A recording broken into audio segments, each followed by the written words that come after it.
नमस्कार भक्तांनो, श्रावणातील पहिला शनिवार आणि त्यासाठी खास उपाय.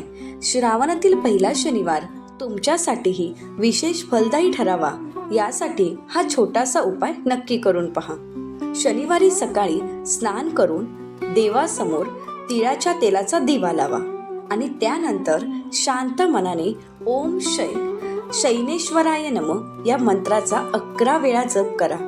यानंतर आपल्या मनातील जी काही इच्छा असेल ती देवासमोर श्रद्धेने व्यक्त करा आणि शक्य असल्यास एखाद्या गरजू व्यक्तीला अन्न किंवा आवश्यक वस्तूचे दान करा.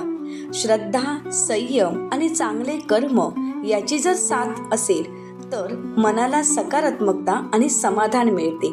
अशाच धार्मिक आणि माहितीपूर्ण व्हिडिओसाठी भक्ती परंपरा या यूट्यूब चॅनलला नक्की सबस्क्राईब करा.